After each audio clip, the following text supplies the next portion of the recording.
कहते हैं कि मानव सेवा ही सबसे बड़ा धर्म होता है।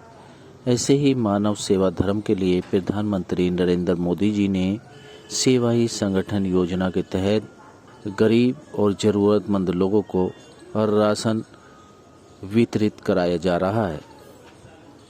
सरकारों के साथ सामाजिक संगठनों ने भी मिलकर अपनी अपनी अहम भूमिका अदा की और मानव सेवा में अपना योगदान निभाया। इसी कड़ी में प्रमुख समाज सेवी नीरज गुप्ता ने दिल्ली के मंडी हाउस स्थित Shri Ram for art and culture के सामने सेवा ही संगठन योजना के तहत उन कलाकारों को राशन वितरित किया जो कलाकार कोरोना काल में अपनी कला का प्रदर्शन नहीं कर पाए थे। समाज सेवी नीरज गुप्ता ने कहा कि सरकार हर संभव लोगों की भरपूर मदद कर रही है। हर जगह सरकार नहीं पहुंच पाती, इसलिए ज़रूरतमंद लोगों की सेवा करना हमारे लोगों के लिए कर्तव्य बन जाता है और ऐसे ज़रूरतमंद लोगों को राशन देकर हम अपना मानव धर्म निभा रहे हैं ताकि राजधानी दिल्ली में कोई भूखा न सोए। हम उन सामर्थ्यवान लोगों से भी अपील करते हैं कि वह भी सरकार के साथ मिलकर अपना मानव धर्म निभाए और लोगों की मदद करे ताकि मानवता जिंदा रहे और देश की जनता अपने आप को अकेला न महसूस करे। हमारे यशस्वी प्रधानमंत्री श्री नरेंद्र मोदी जी के मंत्र सेवा ही संगठन से प्रेरित होकर हमने एक छोटा सा प्रयास और किया है। हमारे एक मित्र हैं मुश्ताक अंसारी जी, उनके आह्वान पे उन्होंने बताया कि मंडी हाउस के कलाकार का पिछले काफ़ी समय से बेरोजगार और खाली बैठे हैं, तो उनके घरों में जो राशन की समस्या, उनको बहुत बड़ी विकट समस्या का सामना करना पड़ रहा है। तो हमने उनके इस आह्वान पर अपनी संस्था के माध्यम से, हमारे गौतम भाई हमारे साथ हैं, अपनी संस्था के अपने और सदस्य जो हमारे और साथी हैं, उनके माध्यम से हमने कलाकारों की सेवा के लिए और इनकी सहायता के लिए एक छोटा सा प्रयास किया है। राशन की किट का वितरण हम मंडी हाउस पे यहाँ कर रहे हैं उसी के तहत। जी, देखने में आपको लग रहा होगा शायद ये कोई अपराधी होंगे जो इनके गले में ताला लगा के जंजीर से बांधा गया है, लेकिन ऐसा कुछ नहीं है। असल में फेस ग्रुप और हमारे श्रीयंश चैनल के माध्यम से अभी बहुत जल्दी आपको एक फिल्म, एक लघु मूवी देखने को मिलेगी, लॉकडाउन तुम कब जाओगे, ठीक है जी। उस मूवी में बहुत सारी शिक्षाप्रद बातें हंसी मजाक कॉमेडी के साथ गुदगुदाते हुए एक संदेश देने का प्रयास किया गया है। उस फिल्म में लॉकडाउन का जो भूमिका निभाई है भाई साहब ने निभाई है, तो आगे ये ज़्यादा अच्छी जानकारी देंगे फिल्म के बारे में, किस किस प्रकार से क्या क्या घटनाक्रम रहा। जी, परिचय बताएं सर।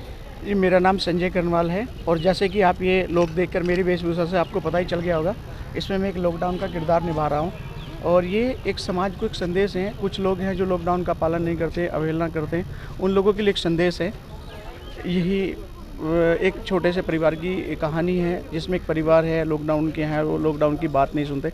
बाकी तो आपको फिल्म देखने के बाद ही पता चलेगा। हंसने गुदगुदाने वाली फिल्म है, देखने के बाद आपको काफ़ी मज़ा आएगा, तो प्लीज़ आप ज़रूर देखिएगा। इसमें जागरूक किया जा रहा है कि सैनिटाइज़र का इस्तेमाल कीजिए और बाहर नहीं जाइए और आप मास्क कंटिन्यू लगाइए। इस तरह का जो उसी का इसमें प्रयास किया गया है लोगों को समझाने का। गले में ताला डालने का क्या उद्देश्य है? गले में ताला डालने का उद्देश्य यह है कि इसमें मैं एक लॉकडाउन का किरदार निभा रहा हूँ, तो इस लॉकडाउन का मतलब है कि ताला लगना, हर चीज़ को बंद कर देना, तो वही ये उद्देश्य है समझाने का कि मैं इसमें लॉकडाउन का किरदार निभा रहा हूँ। देखिए, जैसा कि आप सभी जानते हैं, आज भारतीय जनता पार्टी में हमारे यशस्वी प्रधानमंत्री जी के आह्वान पर जगह जगह रसोइयाँ चलाई गई, कच्चा राशन वितरित किया गया और हमारे बीच बहुत बड़े समाज सेवी आज भारतीय जनता पार्टी के एक व्यावसायिक प्रकोष्ठ जिलाध्यक्ष भी उत्तरी पूर्वी ज़िले से हमारे बड़े भाई नीरज गुप्ता जी, मंडी हाउस में ये जो कलाकार हैं, जैसा कि आप देख पा रहे हैं, लॉकडाउन के चलते इनको भी काम नहीं मिला और कलाकारों को भी काफ़ी तकलीफ़ हुई है काम ना मिलने की वजह से। आज नीरज गुप्ता जी के पास में मुश्ताक अंसारी जी के ने बताया कि इस तरह से इन कलाकारों की भी मदद करनी चाहिए, तो नीरज भाई खुद यहाँ पर आकर ये राशन वितरित करवा रहे हैं, तो ये बहुत बड़ी सेवा है और नीरज भाई का तो कहना ही क्या, शब्द ही नहीं है। इन्होंने जितना काम किया है समाज के लिए, लोगों के लिए, चाहे वो क्षेत्र हो, चाहे वो किसी भी जगह हो, खुद जाकर, चाहे करावल नगर में भी पीछे आपने देखा होगा कि जब राशन किटें बांटी गई थी नीरज भाई जी के माध्यम से, तो करावल नगर एक बूढ़ी महिला चली गई थी, तो वहाँ पर भी नीरज गुप्ता जी खुद जाकर एक किट देने के लिए खुद गए। तो ये बहुत बड़ी मिसाल है एक सेवा के लिए।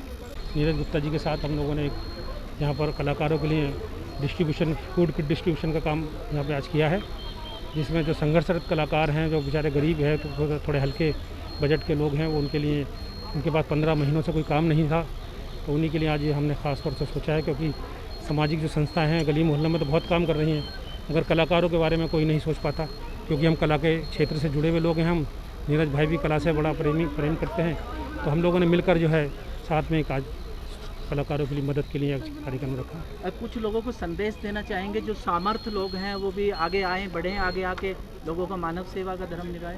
कोरोना काल में जो भी कुछ हुआ सबने देखा कि ऑक्सीजन नहीं है, बेड नहीं है, लोग लाखों लाखों रुपए लेके घूम रहे हैं, मगर एक जरा सी सांस लेने के लिए ऑक्सीजन नहीं मिल रही है। तो इससे प्रेरणा लेनी चाहिए हमें, मानव जीवन के जो भी सक्षम लोग हैं उनको प्रेरणा लेनी चाहिए कि समाज में पैसा ही सब कुछ नहीं है। आपकी सेवा भाव जो एक ईश्वर की आराधना के तौर पे भी देखी जाती है, उसको आप करेंगे तो वही आपके काम आएगी। एक वक्त ऐसा आ गया कि डॉक्टर भी फेल हो गए, सरकार फेल हो गई, सब कुछ फेल हो गया, सब ने आस लगाई थी ईश्वर से, सब ने अपने अपने मजहब के हिसाब से लोगों ने अपनी आराधना की, तो कहीं उसी का फल जाके मिला कि अब धीरे धीरे कोरोना ख़त्म हो रहा है, लोग धीरे धीरे गाड़ी पटरी पर आ रही है। तो सक्षम जो लोगों से मेरी यही अपील है कि पैसा ही सब कुछ नहीं है, पैसा यहीं रह जाएगा। देखा, एक सांस नहीं खरीद सके पैसे से, तो पूरा जीवन कैसे खरीदेंगे। तो उसके लिए जो भी सक्षम लोग हैं उनको मदद करनी चाहिए, जिस काबिल भी हैं उनको समाज में आगे आकर मदद करनी चाहिए लोगों की। इस मानव सेवा में प्रमुख समाज सेवी नीरज गुप्ता के साथ भारतीय जन सेवा ट्रस्ट के अध्यक्ष गौतम देवल भी मौजूद रहे। Live for India Hindi news के लिए रविंदर कुमार की रिपोर्ट।